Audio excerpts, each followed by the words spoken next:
And we are back, the Dynasty Show. We got Flojo in the building. What's going on, Flojo? What up, Stevie B?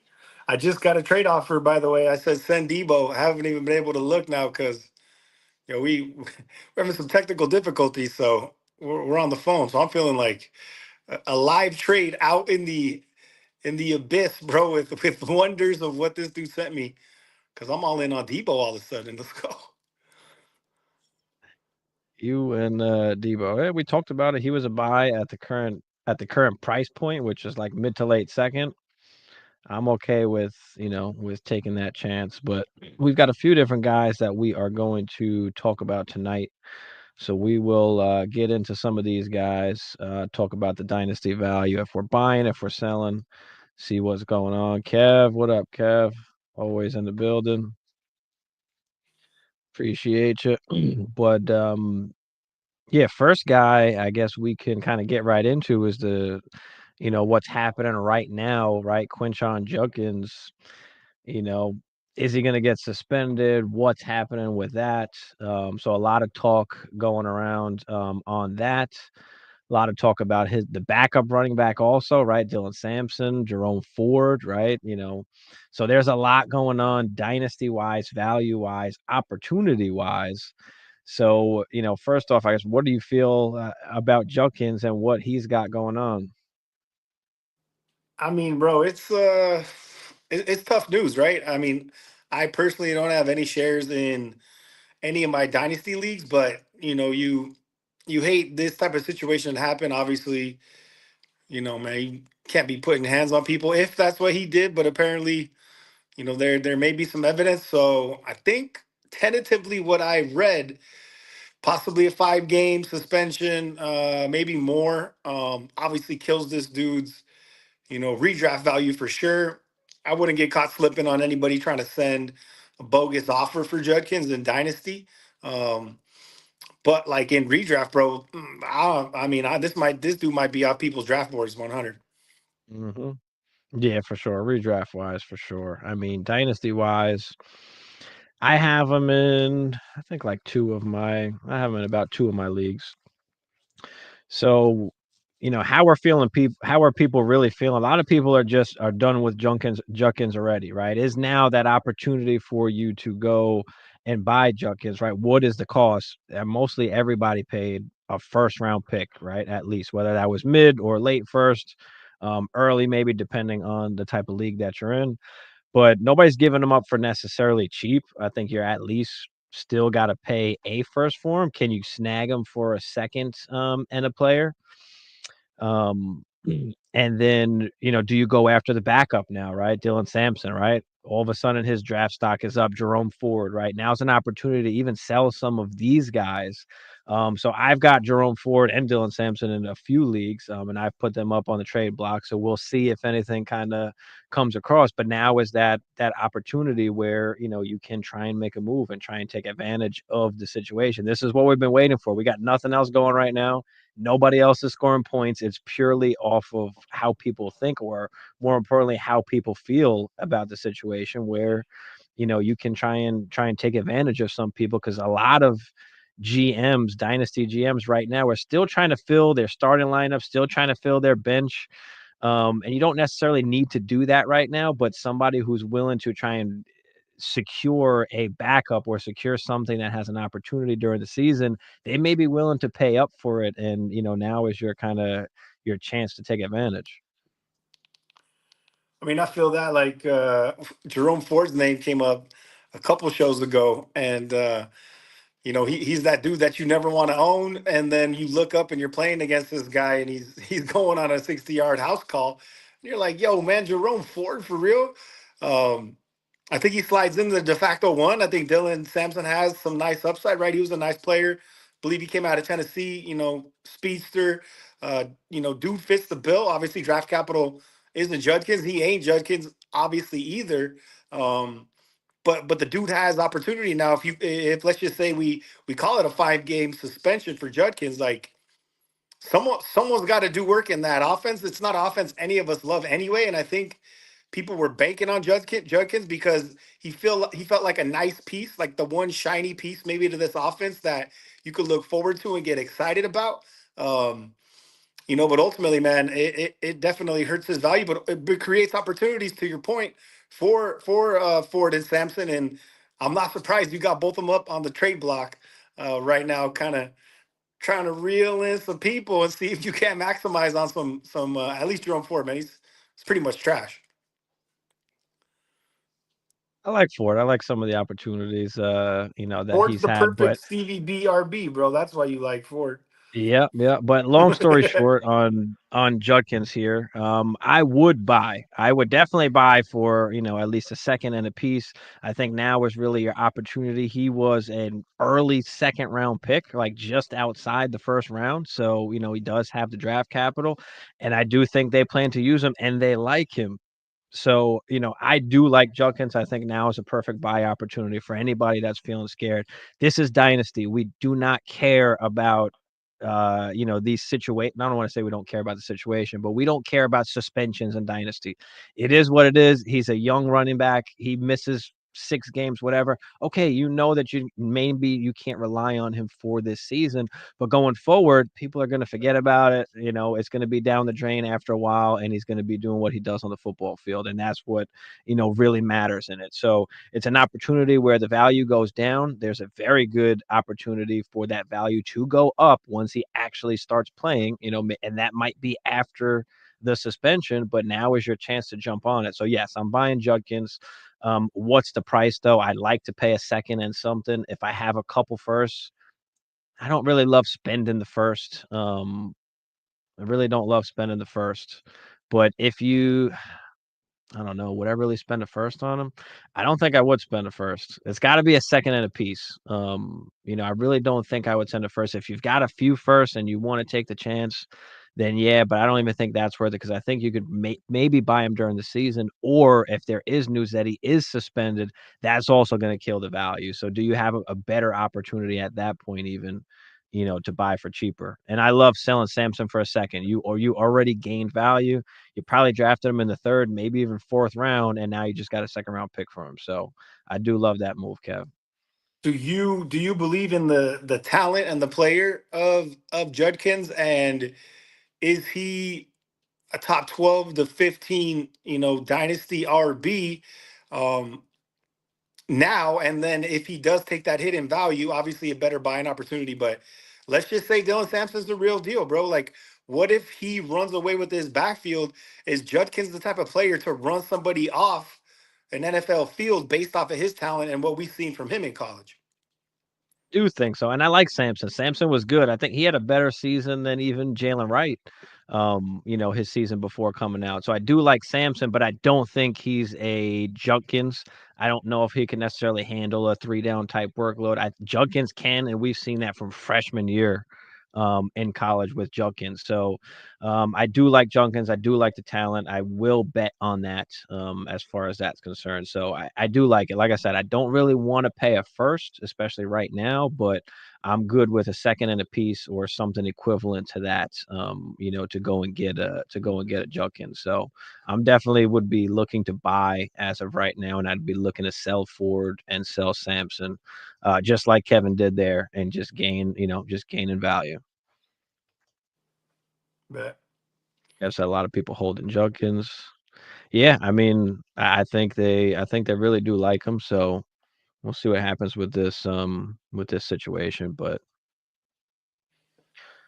sooner or later it will be done with and over with, and he'll be on the football field, and we won't be talking about it. And if he produces and he's the player we're all expecting him to be, hopefully this dude can put it back, put it behind him, and learn from his mistakes, bro. But we've seen it a million times in the NFL, dog. It's a very forgiving league, especially if you're nice with it. You win games and you help a franchise. A lot of people are willing to kind of give you a pass if you can ball hard. Yeah, for sure. All right, let's get into our next guy here. Talking about Omari and Hampton, another rookie, going to the Chargers. Good situation. you do have Najee there. Does he have a breakout, first season in the league? Then you have Najee get an injury to the eye. We don't necessarily know how bad it is, but apparently he's okay. He'll be fine for, the start of the season. So we'll see if anything changes there. But first round pick, and they are the hit rate on a first round running back is about 90%. So if you just play the numbers, like this is a guy that you want to bet on. If you swing and miss, like you can live with it because you're literally playing the numbers how you should. So I do like Hampton. I do love the situation. I do like, well, I don't want to say I like that Najee's hurt, but I like that Najee's not there and Hampton as a rookie is getting all of these valuable reps. So I do like that, and that could, force him to play even more, than they initially thought that he may, or maybe they wanted to, play him less at first. But now with this and him having all these reps, I think it's going to be hard to get him off the field. He's a big guy. He can do it all. He can catch the ball as well. So, I love Omarion Hampton, and I would definitely be looking to buy, but I know right now the price has skyrocketed a little bit with the situation with Najee. But what are you feeling about Omarion Hampton and now this situation with Najee? Does that change anything for you at all? I mean, I patched Najee, bro. Like, I want to see a picture. I think we're all curious on what that superficial injury looks like. Um, look, dude, I had Omarion Hampton, bro, as like a 1B to Genty, right? And Mhm. and I think with like the landing spots in Denver, the landing spots with the Chargers, and the landing spot with the Raiders, I think you could say the Saints too, but like that offense is terrible. Raiders made something happen adding some pieces, but like those were the landing spots that we wanted these RBs to go to, and it just so happened Omarion landed, I think in the best spot. Personally, I mean, you can argue Genty, but I like the Chargers. I like that defense. I like Justin Herbert. I think what Jim Harbaugh wants to do, and for a player like Omarion Hampton to land in that situation, like everyone was jumping for joy. Everyone was happy. Like the player that dude is, they went out and they got Najee though, bro. Like they went and made a purposeful action to sign that dude ASAP, right? So I think initially everyone was like, all right, it's going to be probably, 60-40 split Najee early. They're going to work Hampton in. Hampton's going to take over the backfield mid-season or end of the, by mid-season. And now, you know what I mean? Like it still feels like that's the reality, right? I think we all want to get excited and be like, yo, Hampton top five RBs about to blow it up. We know what Harbaugh wants to do. They have a good defense. Like they're gonna control clock, do work, and Omarion's gonna be a top five RB. Could that happen? Maybe. I think that dude's talented enough in the right scheme with the Chargers, with that coaching staff, with their identity, wanting to run the ball with a good defense, in a tough division where they would rather try to win closer games than get in a shootout with some of these teams. I love Omarion Hampton, bro. Like, I have no shares. The price is really, really high for an Omarion Hampton, and I always hesitate to pay that when I haven't quite seen this dude actually produce and ball out on an NFL field. But to your point, that 90% hit rate on first round running backs, bro, like sometimes you got to put that to the side, roll with the numbers and that type of percentage, and trust in what always happens. And I think a part of me is regretting. I did have an Amarion Hampton deal in my inbox a couple months ago, maybe about a month and a half ago. And it was expensive, bro. And I don't remember exactly what it is, but it was on a silver platter. And I'm like, and I passed. And now I'm kind of like, yo, I wish I would have took that deal. Yeah, I mean, it's the cheapest time to get a running back is really in your draft. Even though you still had to spend a high pick, but like you said, it is one of those guys that's what you want to take a chance on. I'm trying to find some Hampton trades here. Hampton and Will Shipley for Drake London, or vice versa. Give up London, get Hampton and Shipley. I think that's a pretty even deal. Do you need the running back, or do you need that wide receiver? It's not a deal you would do. I know that. No, I'm probably keeping London. But it's close. It's fair. You could argue that Hampton might be a little more valuable, but I still think there's some untapped that we haven't seen from Drake London. Don't So get me started on Drake London, bro. here's Omarion Hampton, 2026 first and Trey Benson given up to go get Omarion Hampton. I'm not paying that, but it just Steep. goes to show you what he's going for here. Yeah, that's steep. I don't know what to make of Benson as a player. I think everyone liked him initially. The dude, what, maybe had like three runs that were worthwhile at all last year. Struggled quite a bit. I think he's got a lot to prove this year, man. And obviously being the backup to James Conner, like that is a valuable piece to have. I just don't know. Like I don't know if I'm still sold on Trey Benson, man. I like Benson because he's cheap and he has an opportunity, and everybody kind of forgot, how good of a running back he really is. I know he dealt with some injuries last year too, but listen, Connor's getting older, right?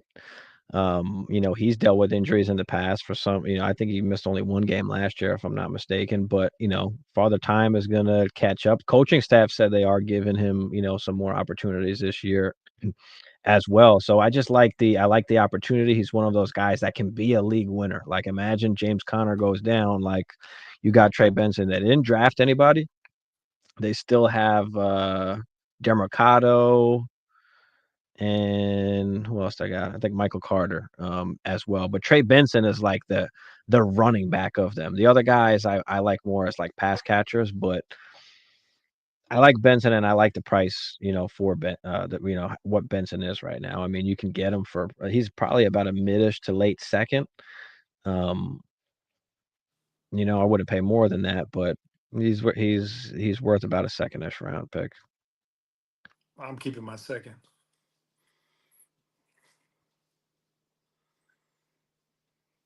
But if you've got a few, or he's one of those guys that you try and kind of just get thrown in a trade. I bought him in one of my leagues a couple weeks ago. I forgot what I gave up, but Your RB two. I wound up getting like it was like the 104, and then I just threw and Trey Benson for was it? Had to have been an RB. No, it wasn't an RB. Oh, Jameson. Yeah, I think it was Jameson Williams. I gave up Jameson Williams and the 110, I think it was, and I got the 104 and Trey Benson. And then What do you turn that into Tet at the 104. like that? What did the 110 turn into? They wound up taking, I don't know, I think they took a running back. No, Endo? I didn't take a running back. I think it was they might have reached early for Luther Burden or Scadaboo. I don't remember. I think they reached early for something. It wasn't like the greatest pick, but Sucks for all good. him. Hold on. Going back to Judkins real quick. Let me look at some of the recent trades that we've seen for Judkins. Judkins straight up for Kenneth Walker today. Hmm. I know you're leaning Judd. How old is Judkins? I don't know his exact age, but it's got to be what 22-ish maybe. I don't know. Let me plug it in real quick. Let's see. Well, who's 24 already that came out RB? Oh, RJ Harvey. Yeah, RJ Harvey is a little bit older. Um, so we'll Because see from there. Judkins Yeah, so played. Judkins he'll be 22 during the season. He's a Mhm. little over 21 and a half. So, but yeah, I mean, shit. Let's talk about. I mean, Kenneth Walker. Like we want him to be the guy. He just can never stay healthy.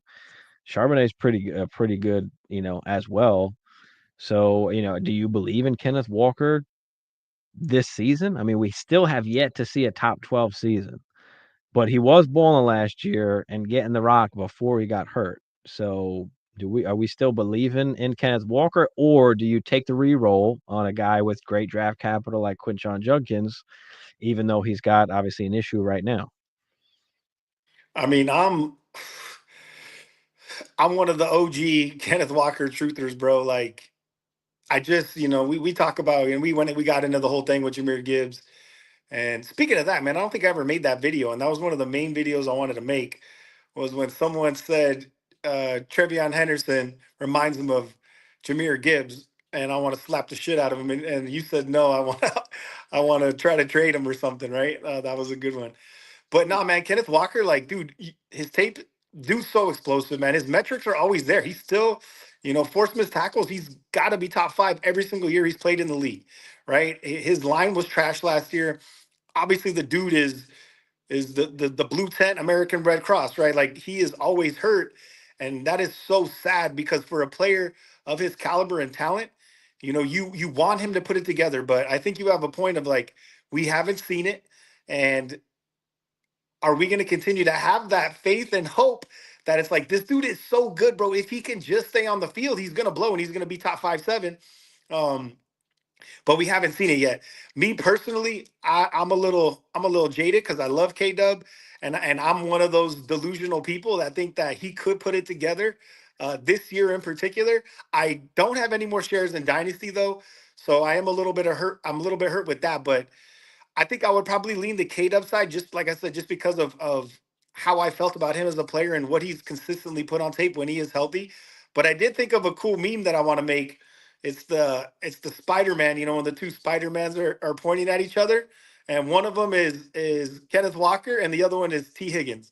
Right? I feel like those two dudes are the same guys on different positions where you're like, they're so damn good, but where are they, bro? Like they're out for 3 weeks again. Like what is happening?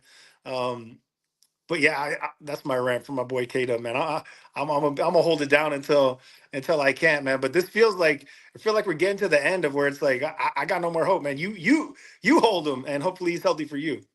Right, I mean, because that's the thing, like, do you take the chance on Kenneth Walker getting hurt again and tanking everything, or possible some kind of split backfield with Charbonnet, whatever the case is?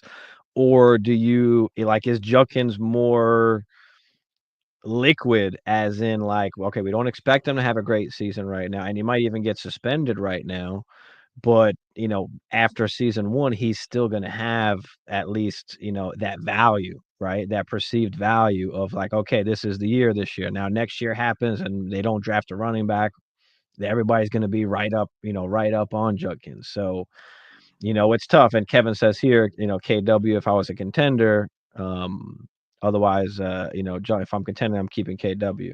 And that makes sense. That makes sense. Depending on, what your running backs look like. Here's one, Quinshon Judkins and Devonta Smith for Omari and Hampton and Austin Eckler. I love the Hampton side on that. What do you feel about that trade?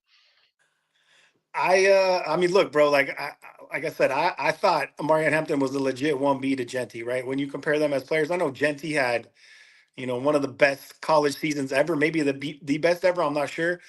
And the fit, 3 down work, but like that is Amarion Hampton too, bro. And his tape is just as impressive as Genty.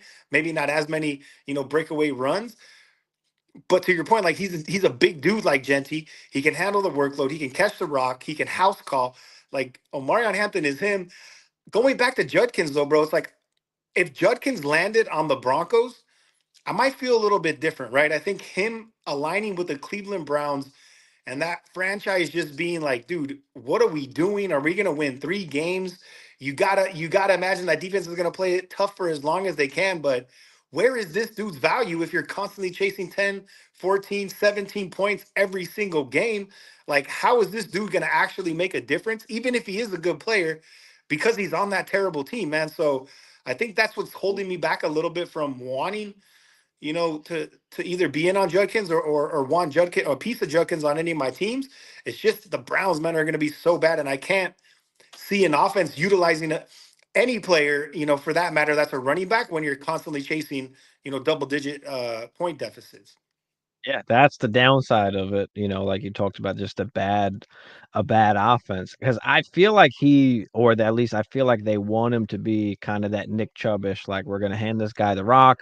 They've got Samson back there too. Maybe he can take away some third down, some pass catching work. But Judkins was an awesome pass catcher, coming out of college, so he can do it all. But a couple other trades in here just happened today, and this is just how quick things turn. Because Quinshon Judkins, I think, in almost every league was going ahead of RJ Harvey. This is a straight up swap. RJ Harvey for Judkins. What do you feel about that? I'm not the biggest Harvey fan either, bro. I Like never loved Harvey. age for one, for two, is he gonna be, what, Alvin Kamara in that offense? You hope to God he's anything close to Alvin Kamara, but he's not him as a player, right? His draft capital, you can maybe lean on that a little bit, but I've never loved Harvey, bro. Him being 24 is automatically, something that you need to incorporate into your evaluation in regards to what that running back means already being 24, right? What is it? 26? Mhm. 26 is the sweet spot. So that plays into a factor. Him as a player plays into a factor.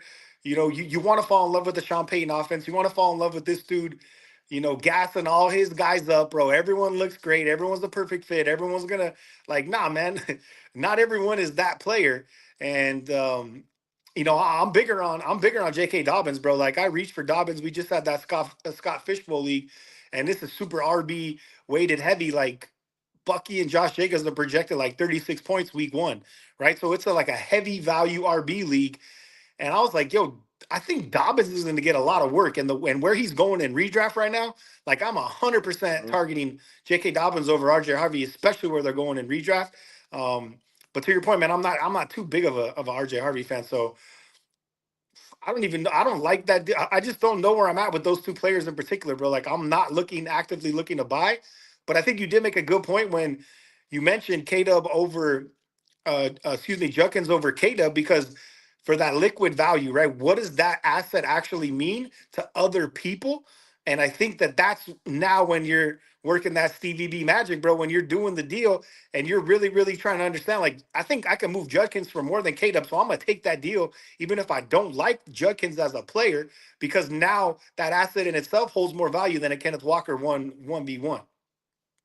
Right, yeah. I mean, the thing with Harvey, like everybody just loved him because of where he went and Sean Payton and his comments. Like, but in reality, as far as the evaluations for RJ Harvey, coming out, nobody really had him in the top 5. Like, very few people had him in their top 5, and a lot of people liked him. I liked him too, but not in my top 5. And I think we've elevated him because of where he went and because of comments of Sean Payton and because he used to coach Alvin Kamara. Like I'm not going for that. And I like RJ Harvey as a player as well, but I don't know if he's necessarily going to be that 3 down guy or that Alvin Kamara that we want him to be. Does he have an opportunity to be that? Yes, but that is the absolute best, possible outcome. And is that going to be reality? I don't know. I don't know. So I do still like Judkins, over Harvey, but you can see go either way, as far as that's concerned. There's another one here, Judkins for Egbuka. At this point, do you go just straight up wide receiver over running back? Because most drafts had Judkins over Egbuka, or at least very similar as back to back, whatever it is that you need or want. But I would go wide receiver there. Are you going wide receiver? Are you going Egbuka or are you going Judkins there? I don't know, bro. I still got Buka on my team when you told me to smash the deal. And every time I pull up that squad, I'm like, and I hope Stevie's right, bro. Because I tend to be an RB guy, right? I can't roll out with Jerome Ford as my RB2 like your boy Stevie over here. I don't have that in me. I can't do that. I even want my third RB to be like a very, very solid RB2, that has potential for an RB, one upside season. So I don't know. I'm going to Egbuka there for sure over Judkins because I told you kind of I'm just not sure about Judkins and how I evaluate him. And because of how bad the Browns are, like Egbuka could get run in all three wide receiver sets day one. And if anything happens to Godwin or there's any setbacks there, like Baker made homeboy McMillan like he had a couple spike weeks down the stretch, bro. And I was high on McMillan, and now he feels like he's left for dead. So I'm taking Ibuka, but I want to know like what do we do about McMillan on this team, and is he left for dead, and what is his value in Dynasty right now? Because I feel like he's been redheaded stepchild, bro, for a minute in startups, in redraft, and everywhere you see this cat, it's like McMillan, who, bro, and he flashed as a player. Mhm. I mean, he's going to be okay, but now he's behind 3 other guys instead of behind 2 other guys. So that's going to be the tough part. Like somebody's got to go. He'll be relevant. He's a good player, but I don't think he has that upside that we initially thought he was gonna have, especially now with a guy like Ibuka coming in.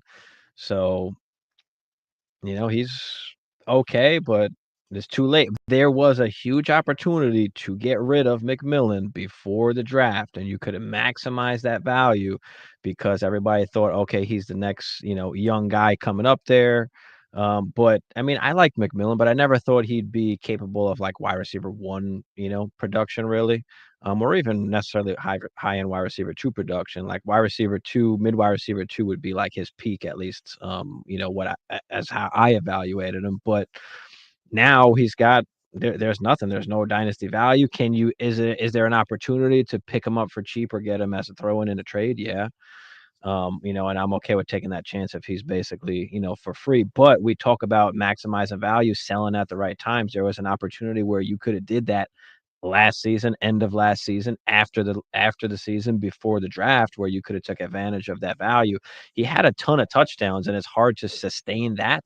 So you could have tried to, take advantage of that opportunity, and that's just, not trying to, fall in love with certain players and just, and playing the game a little bit. Here we go. We're back to Flojo Loverboy and Stevie. I ain't never getting married. Divorced once and learned his lesson. I ain't never falling in love again. Uh, I need you around me for more of that, bro. Because I get those hard eyes and I get in trouble. We'll get to Udo's question here in a second, but here's another trade, and this is like, is this a taking advantage or is this like a good buy? Well, I wouldn't even say it's a good buy low. I like the Judkins sign, but straight up Travis Etienne for Judkins. Mm. So somebody said, you know what, I'm re-rolling this. I'm getting rid of Etienne because he's a little older. Who knows what's happening with contract and all that situation. So I'm going with the young guy in Judkins, the first round pick. And you think about it from like before the draft or even at draft, nobody's given up that first round pick, that 105 or whatever it is, 106 for Travis Etienne, But now here we are, and there's a trade happening real time today. It happened, Etienne for Judkins. So that's a dub Judkins side. That's my first easy dub Judkins side. Look, ETN's catching steam, bro. Like before last year, my man was first, second round, dynasty running back, right? He finished, I believe, the RB3 the year before and just completely diarrheaed himself last year. So I do think where ETN is going in redraft, I am targeting him. But when it comes to dynasty, bro, you're not sending a player like Judkins for the hopes that ETN can return value, especially as an aging RB, especially with a contract, kind of being held over his head, especially with them drafting Tootin, with Bigsby taking a step forward. Like my man got caught slipping, bro, and I'm wondering if he sent it or if he accepted it because that is an easy dub to your point. No one's trading 105 for Travis Etienne ever anywhere 1 second of 1 minute before this news. So someone's sleep behind the wheel, bro. You better call the commission on that one. I mean, there's a ton of firsts. I see a ton of trades for 2026 first or even 2027 first. For Judkins. So that's kind of his price still is first. Udo says Hampton plus what equals Purdy in Superflex. I don't even know if you would get Hampton for Purdy straight up, bro. Right. So move that plus to the Purdy side, and then you could probably consider it because Purdy's gonna get it done, bro. But ain't nobody valuing Purdy like that in a super, even if it is a super flex. So Hampton's that sexy piece right now, especially with the Najee news. You better flip that plus to the Purdy side. And it's like, what can you add to Purdy to get Amari on Hampton? I think is a better question. Yeah, I mean Purdy is a quarterback, so technically you say okay, that is the value in it. And I love Purdy as a buy, and we were going to talk about him here tonight, especially with the whole Jennings situation. But are you trying to buy Purdy? Is that what you are trying to do? Because we can try and come up with a better trade. Maybe you can keep Hampton. I don't know what your team looks like, but at this point, like Hampton's value is kind of above Purdy's, even though Purdy's a quarterback. The values on quarterbacks are down this year. And especially now with the Jennings situation, it's like, okay, who is he throwing the ball to now? Right. So now, even now, the value is even lower on Purdy. So if you were trying to get Purdy, I like Flo said, I would try and get a plus on the Purdy side if I'm trying to give up Hampton. And typically you don't see it that way, but in this situation, I think yeah. And like I said, bro, like Purdy's gonna get it done. But Omarion Hampton is a piece that you probably don't want to try buying right now, if we're being real. We Mhm. want we want the news that Najee's going to be back. Najee's back in camp. He's there 2 weeks early, right? We want that news to flip the script on Hampton to drop that value a little bit, to be able to create a buying opportunity for that player. Because right now, man, he's would you put him in? You know, obviously he ain't in the Bijan Gibbs territory, but like after that, like where's Hampton kind of falling in that RB in that dynasty RB tier, He's pretty much right after that. I mean, you've right? got Achan and pretty much it's like Hampton right there, and Or then you've got the whole, Gentry's the there. Breeze JTs and all, but Hampton is the rookie. I mean, the data favors Hampton. So, I mean, and the value too. He's a young running back coming in. So, I think that most people do understand that it might be split with Najee this year. He might not get the whole workhorse role. And that might come later on in the season, but I see a ton of Hampton trades, and they are ton of first. I see trying to tier up from Hampton to Bijan. Hampton in 2 seconds for Bijan. I'll just take Hampton, keep my seconds. I think I'm going Bijan there. Like I said, Bijan and Gibbs are in that tier one, and then we're talking Gentry, we're Mhm. talking Acham, we're talking Omarion Hampton, right? We're talking whatever that else that looks like, but you're the king of tearing up, bro. And to me, Bijan is that tear up. And if I got to flip 2 seconds, I ain't mad at that. I know that's currency in Dynasty, and depending on what the season looks like, you want to hold on to those type of assets. But man, give me Bijan in that deal, bro. I'm running that because I think if I can flip the script and get a player like Bijan and tear up from an Amari on Hampton. Hampton's nice, bro, but he ain't Bijan. You know what I mean? And I think that Falcons Right, offense right. is going to be something else this year, bro. I really, really have high hopes for that squad. And you mentioned Drake London, and I don't know if you noticed little hearts in my eye, but I love Drake London, bro. Like, I can't quit that dude. And like you said, we have not seen this dude's ceiling. Right, we have not seen the potential and what it could look like. We saw 3 games of it last year, and if that continues, well, my boy's gonna put up 2K, dog. So we'll see what happens. Ford won me a shit when my opponent's McCaffrey took a shit on him. Yeah, I mean, when it depends what your team looks like, right? I love trotting out there like 3 wide receiver ones, so that I can afford to play a guy like Jerome Ford in my second running back slot.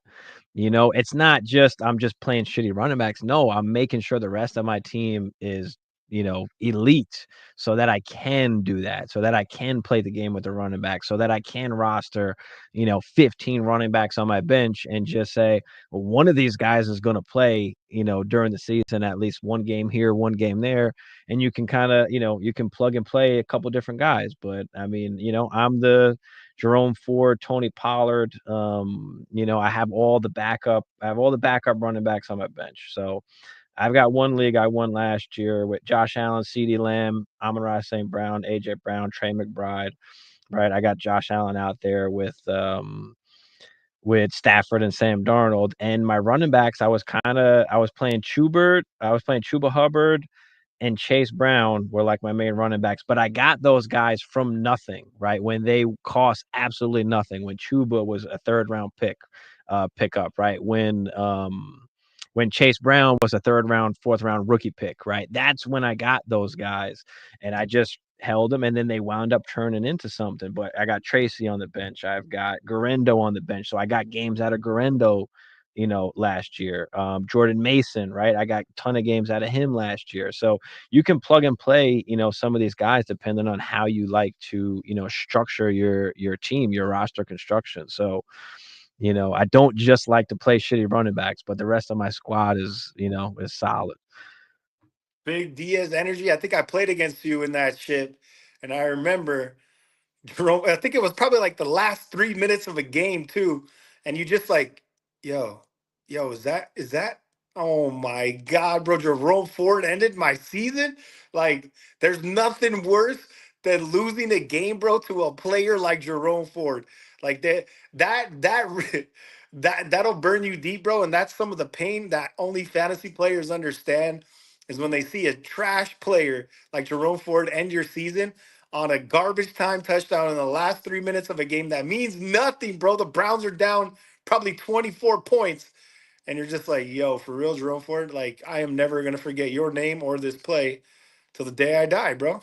That's fantasy. So I had 1 week last season in one of my leagues, and I like to play just kind of play whatever RB2 whoever's playing that week. And I was probably one of the only people to play. Was it last year or the year before? Sean Tucker when he had that bust out crazy game, right? Like I what, actually played him 204?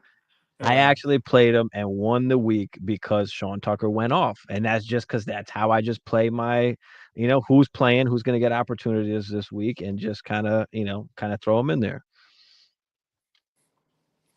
I guess there's no wrong way to do it, bro. Only one Wow. goal always. Chip season, boy. EB, what up? Peanut butter and Uh, waivers, that's dope. let's go. Dynasty is my life. Let's go. Okay. 12-team Superflex, start 9, contender. Should I send JSN, Burden, a 27 first, and a second for CD? Current wide receiver room is Puka, JSN, Godwin, Diggs, Judy, Trey Harris, and Burden. Now it is I'm a start holding 9. I'm holding that first, bro. Yeah, I'm as much as I want as much as I want CD, it is a price that you don't want to pay because you don't really want to give up the first. But in a start 9, like CD is a game changer. Like JSN's great, but is he the game changer? That you want in a little bit of a shallower league in a start 9, like this. And then you got Godwin, Diggs, Judy. You should be moving Judy, first of all. I would incorporate Judy in that deal. I would take out the first. Right. And I'm okay with sending JSN, Bird, and Judy in a second and see if that can get it done. Because you want 100% get CD, right? If this is this dude's price and he's holding strong, what if I throw in Judy, right? Like find a way to hold that first. Throw in a player like Judy, who some people love, right? I'm not a fan whatsoever, uh, but I don't like because it feels like JSN in a first would get CD done, right? Burden and a second. Um, if you needed to squeeze, like I'm good with sending Burden, bro, but it just feels like a little bit too much for CD, and I would incorporate Judy because I feel like Judy has maybe a little more value in that deal than maybe a Luther Burden or maybe the second. Like find a way to hold that 27 first is my first thought process looking at this deal. Now, does it change anything that he says he does have 227 first? So he does have a first to play with. So then hold the second, bro. Like, you know what I mean? Like find a way to kind of hold some of those picks. You got receivers, so yo, take Diggs, bro. Diggs is a startable piece this year. Let me hold my second. You could slide in Diggs and get wide receiver 2 production. He's gonna be the number 1 receiver on the Patriots. Tie to Drake May. Looks healthy from the injury. What I'm saying? Prop these dudes up. Hold your younger pieces. I'm holding Trey Harris for sure, but I'm looking to flip Diggs or Judy into that equation, and trying to hold more picks, even if you do have a first, bro. You know what I mean? Like that's kind of my logic right there. Mm. Are you good with that? Just hit accept. Oh, it's tough because you want CD, but at the same time, like JSN is good. But is there any way to possibly keep JSN? Godwin's, Diggs, Judy, Trey Harris, Burden. I'll give them all up. Like I don't care. You can Yeah. find replacement players to fill the lineup. If you're able to keep JSN and you're rolling out Puka, CD, and JSN, you can find some guys to fill the rest of the slots there. Um, damn, that's tough. The problem is that's what it costs. Like it's a fair cost for him, but it like, do you really want to do that? Being that he does have an extra first to play with, like don't mind, but that is definitely a tough one. I mean, you do have at least Godwin, Diggs, Judy to to kind of play the rest of the slots you need, but what's the rest of the like? What do your running backs look like? What do your quarterbacks look like? Like, what's the situation there? Like, are you solid there? Like, if you are absolutely solid everywhere else, like maybe I'm okay with with giving it up, but it might depend on what else you got. What else you got going on there? Yeah, I guess because then you feel a little bit easier. It's a little bit easier to swallow in a position like that when your team's solid. I'll move it first, bro. Like I still got one. Who am I really going to draft that's going to replace some of these players that are top tier talent on my squad? And then yeah, man, tear up and get that player that's going to solidify that receiver core with CD. Or like, what does it cost to go get? Like, what if you just took and not gave up JSN, took the first, even both of them maybe, to go get another elite wide receiver to add without giving up, without giving up JSN. Is that possible? Like, what does a Nico cost? Drake London. Do you go out and get, a cheaper like an AJ Brown? I mean, yeah, I would love to get London too. It depends what it looks like. Can you take a chance on a Rashid Rice? Like, what does that cost? I like that call. I think that's a good point. Maybe take JSN out, throw him the first, second, Godwin, Diggs, Judy, and see if that gets it done. First, I second, mean, play Godwin, around. Diggs, Judy. Right. I mean, you could play around a little bit. You don't have to make this trade right now. It's going to be there in a week. It's going to be there in 2 weeks. Like, you're going to be fine. So, don't just click it just to click it, but shop around, see what else you can do that is just a better option value wise. And, if this is the best that you can do, maybe you go for it. I do like that you do have the extra first. So, that is good. Rice is going to cost me two firsts. I mean, but you also get to keep JSN. So hold on, we'll get back. We'll get to you, PB Dub, in a second. CMC, Garendo, Kamara, Kendre, Tracy, Scat, Aaron Jones, Mason. Okay. Oh, he's got Bowers at tight end. He's got Mahomes, Darnold, Gino at QB. So he's not bad at QB. He's okay. I mean, you're competing this year for sure. CMC, Kamara, Bowers. I'm a big Jordan Mason fan. Tracy and Scat, like maybe pass that headache on to somebody else would be my first thought process there. Like you guys can lock up and play with this, New York Giants backfield. See if maybe somebody values Scatterboo super high. Because I like being cuffed up there, but it's like, who's the guy, bro? So what you're probably gonna pick maybe the wrong RB every single week once they're splitting time, depending on how that shakes out.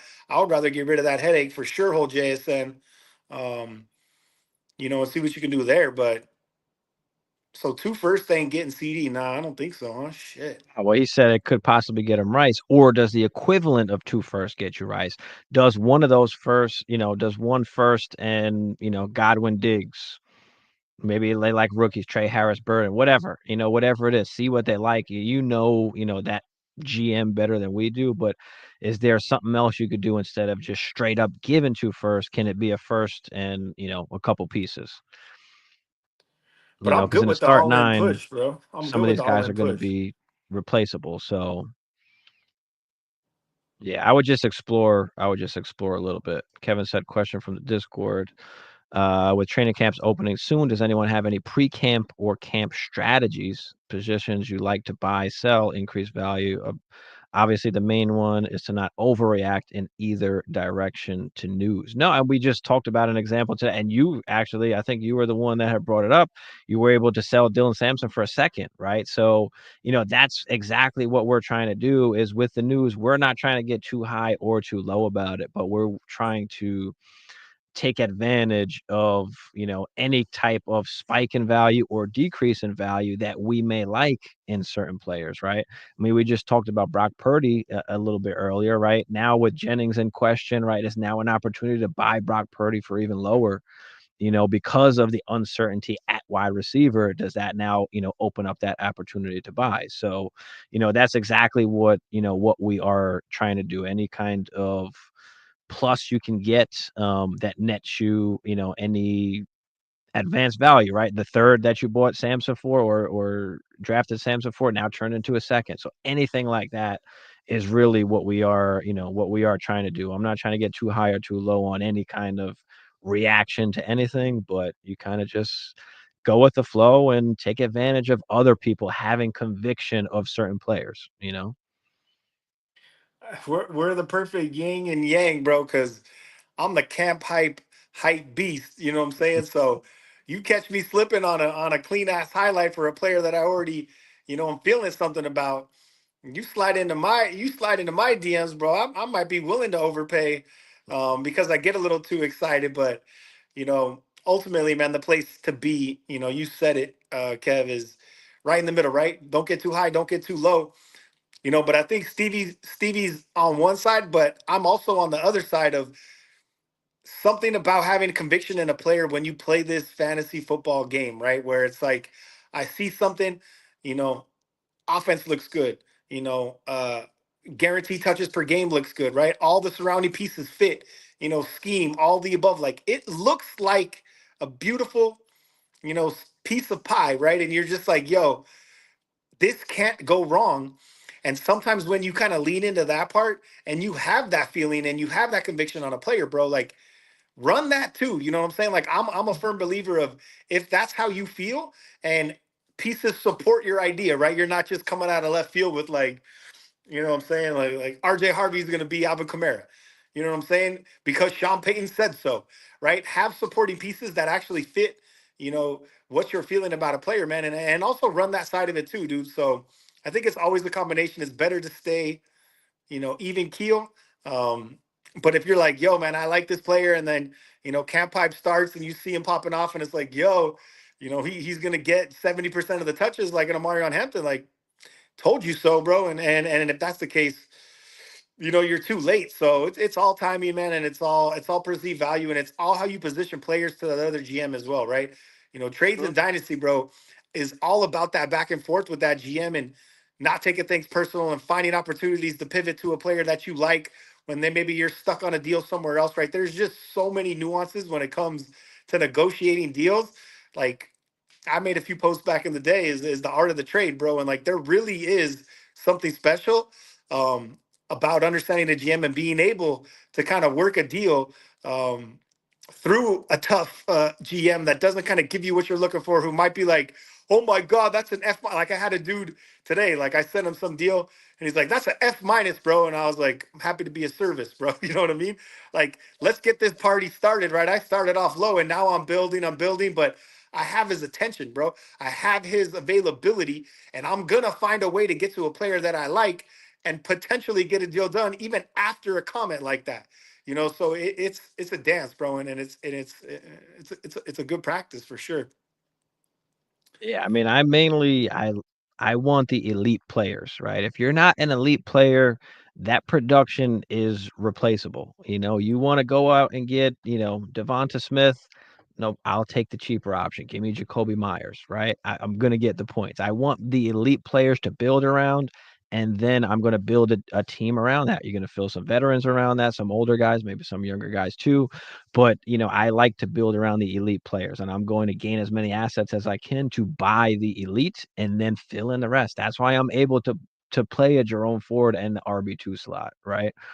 That that gives you the opportunity to do that when you have those elite players that you can that you can build around. So, all right, let's see what else we got in here. Niners extending Jennings. Are they? I don't know. Is he worth extending? Is he that good? I know he's good for the city and, everybody likes him and he's been there. He knows the playbook. He knows the plays. He has that little bit of connection with Brock Purdy, but is he worth is he worth the Niners paying that money to extend him? Hey, look, I ain't mad at Jennings, bro. After a season like you had with the Brandon Ayuk news, like with Debo leaving, he is in a position to flex, right? So I ain't mad at him as a player. Will the Niners extend him? Probably not for what he's asking for. And that's okay too, bro. If you want to walk and get your bag, I ain't mad at you. I believe the dude's 28. Like he's been a Jag his whole career. He's a good player. Blocks dudes out of bounds, right? Like he fits the squad perfectly, and he has a role on the team. And I think he does fit what the Niners need even more now, obviously, because of the lack of depth in the receiving room. Um, but the dude's old, right? He's not elite by any means. He's solid. He's a decent player. I don't know what he's getting, like 8 or 9 mil now. I'd maybe throw him an extra, 4 or 5 mil to keep him on the squad because we need him. But I ain't overpaying for a player like Jawan Jennings, man. And if someone wants to throw a bag at that dude, see ya, homie. Like I appreciate everything you've done for the Niners. I'm a Niner fan too, but that's not a type of player that you give a bag to, bro. Especially when you paid Brandon Ayuk and it couldn't have went any worse after you paid him. So I think the Niners have been super tight with Doe, and they learned their lesson, and they're not going to cave. Like you said, man, like someone's got to Mm, step up if the opportunity's there. Look, man, it's still the NFL. Like these dudes are in the league for a reason, and they're good right. players, and it would hurt to lose Jawan Jennings, but I ain't extending that cap. But I ain't mad at him for asking either, bro, because this is the only time he can ask. So It's true. That is true, but yeah, I don't know if they'll extend it. I don't think he's worth the money. He's a better, I wanna say, fit for them than actually, like, they actually need him. Like, just because 'cause he's been there and he doesn't have to learn much, like, he already knows he knows the system, but, do you just go out and get someone else there to replace him? Just Pierce out, take that next step, right? Does IU come back and did that maybe that could be a reason too. Maybe they say, "Okay, Ayuk is back. We're gonna, go with him, Ayuk, and Kittle as our main guys and, just kinda roll from there." So, I don't know. It's a tough spot, but there is. Niners is always some bullshit, always some drama going on, with the Niners there. unfortunately, Dynasty his life is gonna have to finesse. He is. Yep. Waddle for the 1.8 when Bowers was still there. Yeah, that's crazy. I mean, I'll take the 1.8. Doesn't even matter if it was Bowers or not over Waddle at that point. But yeah, that's a 6 trade. Um, Only last guy we didn't talk about yet, and we'll get into it now, I guess, is gonna be, Garrett Wilson getting the contract. Does that change anything for his dynasty value? Like, what do we feel there? It doesn't really change anything for me. I think we know what kind of, elite wide receiver he is. He just hasn't really had the opportunity to be elite, you know? But now this kinda locks him in and people will feel a lot safer that, okay, he's got the big contract, he's gonna be the guy. But I don't really think it changes much, dynasty value-wise. I think he's still kinda in that back end wide receiver 1, high end wide receiver 2 kinda tier. I know we did wide receiver tiers and rankings last week, and I think he was in, our, like, 4th tier, or my 4th tier, but he's right there. He has a opportunity to jump up into that next tier, but we need to see the production. And I wouldn't say it's necessarily his fault, but he commands targets. Like we can see that no matter who the quarterback is, he demands targets. Um, but yeah, what are you feeling about Garrett Wilson getting the contract now? Does it change anything for you? Value wise. nah, man, I think you said it perfectly. Value wise, no, absolutely not. I think the bigger question mark, right, is everyone's in love with Justin Fields, right, and everyone like Justin Fields is the top 12 quarterback this year, right, and we've seen him ball out and we've seen him do his thing. And yes, because he runs the rock, that is a real possibility for him.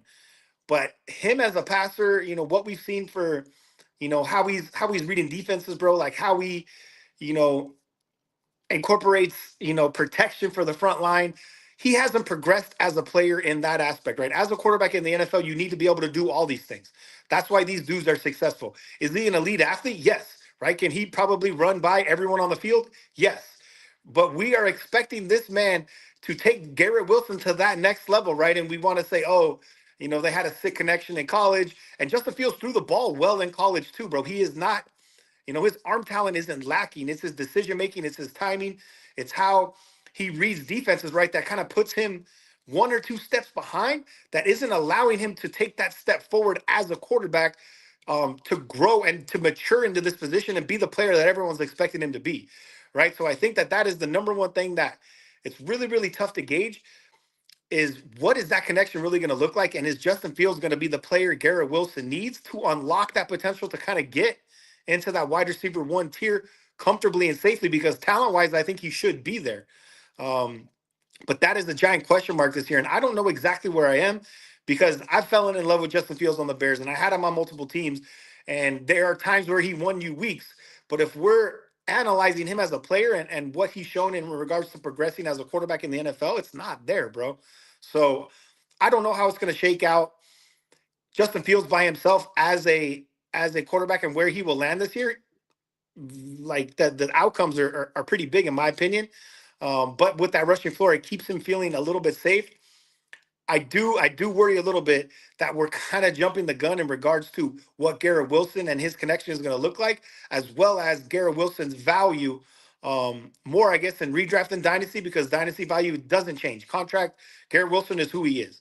But what does that look like for production, right? And is Garrett Wilson a buy because we believe in Justin Fields, or is Garrett Wilson maybe a sell after this contract to be able to get into that Drake London, that Nico, like that next tier above that BTJ.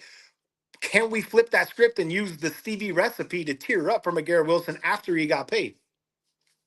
Yeah, I mean, he was a buy before this because I felt like he was ranked a little bit lower, and it's hard, and he's in the range he should be, right? Mhm. He was ranked, higher. He did cost way more. Now that cost, has came down, but now has it come back up now that, he did get the contract. But yeah, I mean, I'm always looking to tier up from these fringish wide receiver ones or these wide receiver twos. Those are the guys you want to tier up on, the guys that have there's possibilities that their value can go down, right?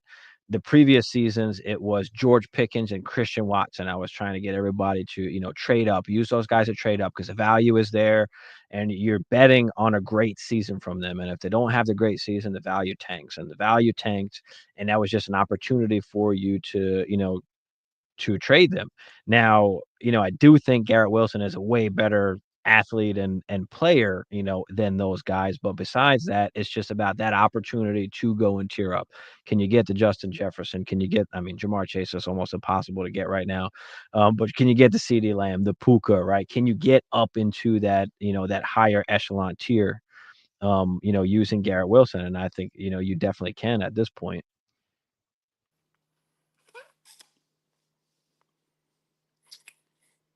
Garrett Wilson for Rashi Rice straight up, I see on here.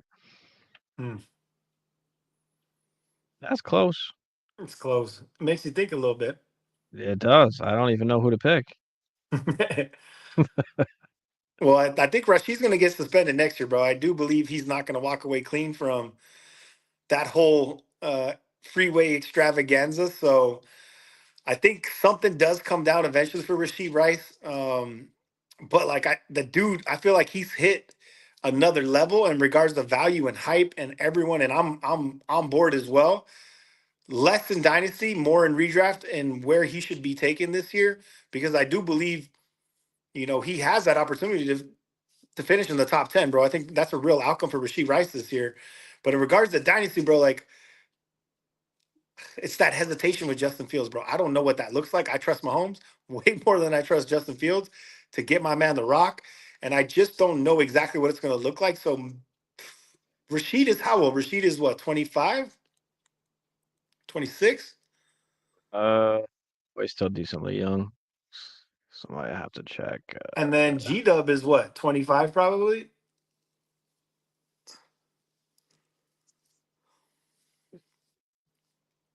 Get him Because loaded. G Dub's been in the league, what, 3 years now? Yeah. So Rashi's 25. Yeah.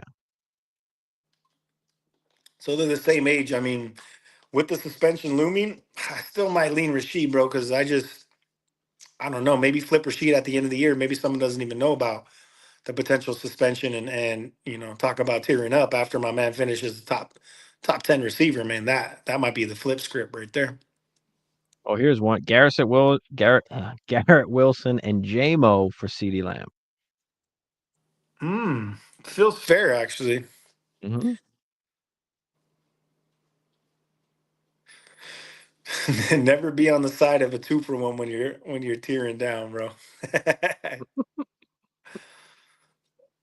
It just feels bad. That's yeah, but yeah, I'm doing that. I'll to go get Garrett Wilson. Yeah, no problem. Take I mean to get CD Lamb. Yeah, get Yeah. you can have Wilson and JMO for that. Let's see What what are your else. thoughts on JMO, bro? A lot of people think like this is the year, man. I just there's so many mouths to feed in Detroit, bro. Like I don't know if I'm quite there wherever his value is right now, which seems pretty high. Yeah, I mean I think I talked about him as a sell. I think a couple weeks ago, at least for me, because he is just he's hyped up, right? People think he's taking that next step, but I would consider last year basically almost as the breakout, right? He was Yeah. a top 24 wide receiver, I think. Um, So, like, how much more is there for him to do, or to go this year with possibly a slightly might be, slightly different offense? The offense was just killing last year. Are they still going to, continue to kill like that? And then you also had Laporta, who was like hurt in the beginning of the season, who came along in the end of the season. And JMO dropped off a little bit at that point. So, does Laporta pick it back up and does JMO drop off a little bit? I just think he's a very, risky player. Like he's going to win you weeks for sure, but he can also lose you weeks. So he's going to be very up and down, and he might finish as a wide receiver too. But I don't think he's ever getting to wide receiver one range, Yeah. or maybe not even high end wide receiver two range with the weapons that they have over there. But I do think he took a step up as a player. Like we saw him, be able to, run routes a little bit better than we might have anticipated. He seemed more like an NFL wide receiver this year, and I Yeah. know it's been tough for him with the injuries and then the suspension. So he finally is getting a chance to play, and he played well. But for me, he's one of those guys where take advantage of the value and just move on while you can.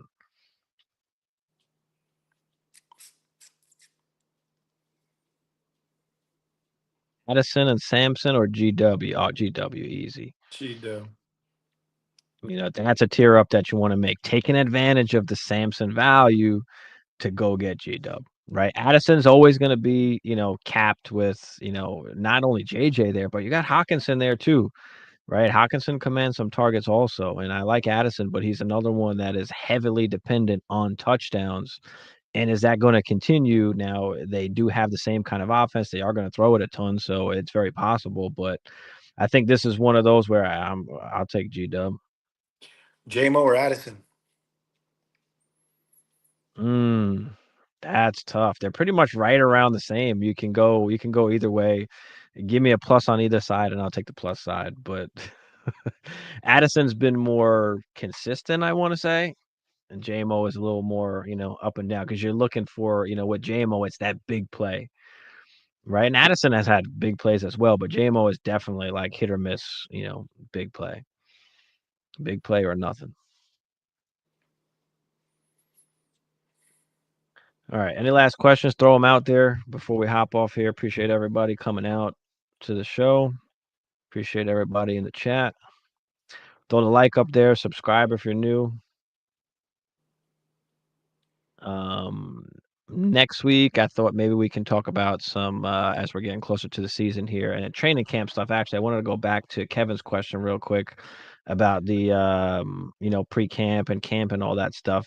I'm mainly focused on the backup running backs. I want to know who's gonna have a spot right on the squad. I want the RB3, RB4 of any team, right? If you're on a 53-man roster, I want to, or if it's a running back, they're going to be on my team.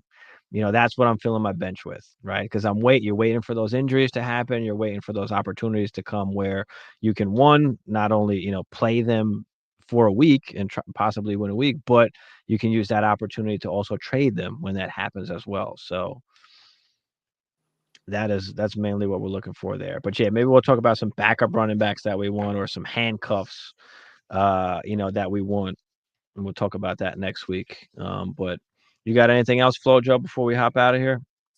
Nah, I mean, I think that's a good segue into next week because there's, I mean, I think the obvious is there, but there's one player in particular who I think has standalone value and not just a handcuff for Mhm. this season, and that's Jordan Mason. So we can dive into Yeah. that a little That's bit why I next didn't week. put him on tonight's docket because I figured we'll talk about him next week because he's a guy that I like as well. We're definitely trying to buy. We've been trying to buy and buying. I've got probably like 4 shares of him, almost probably like 30% of my teams. I got him.